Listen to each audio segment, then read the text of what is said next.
Sonic forces me to do math is a game that received a pretty bad reception, not helped by the Sonic community's love for overhyping things, so nothing ends up being what they expected or wanted. So today I plan to take a second look to see if this game is as bad as it's regarded. It also happens to be the 4th anniversary of this game pretty soon.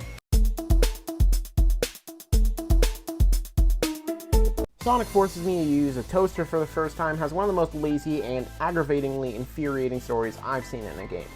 So example, they tell us Sonic is dead. Most of them think he's really dead, right?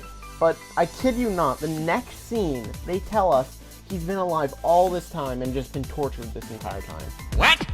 As much crap as I give Marvel's Ventures, at least they keep Captain America dead up until the middle of the 3rd act. Also, nobody seems to be grizzled or changed by this, quote, war. They say something like Tails has lost it, or Sonic's been tortured for months on end, and then we cut to them, and they're just being their normal, cheerful selves. I don't need to see Sonic characters committing war crimes or commanding troops, but some slight appearance change and some slight change in tone and character would be nice. Also, some characters just suck. Like Tails begs for Sonic, who has been believed to be dead for 6 months now, to save him from Chaos Zero.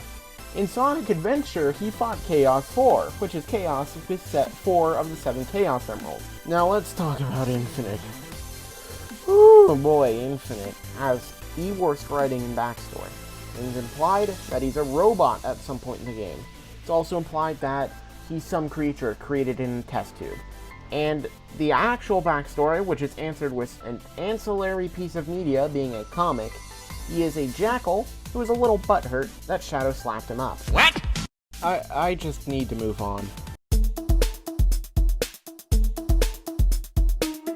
The gameplay is fine, I guess. The problem is how each character controls. Modern Sonic feels both extremely light and airy whilst turning like a tank.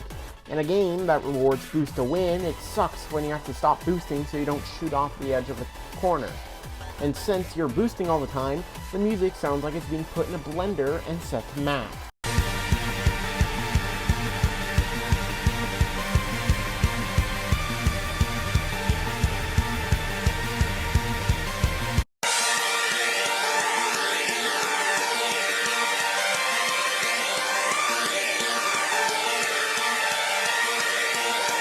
So we have classic Sonic, who just controls like a tank, and his power-ups last about 3 seconds each, if you're lucky.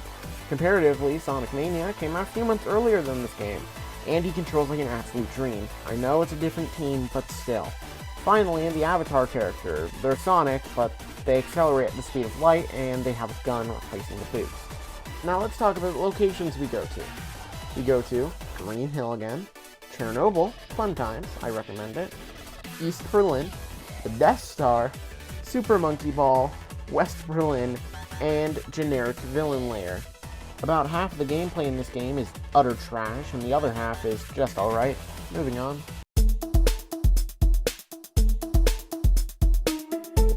Okay, time for random quickfire thoughts that can't be anywhere else but need to be in the video.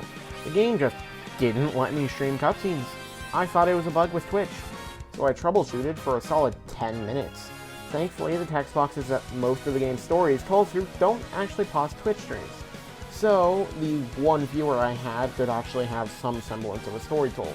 Also, at one point, they say Eggman torturing Sonic is low, even for him.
So people who are massive graphics snobs are going to love this one.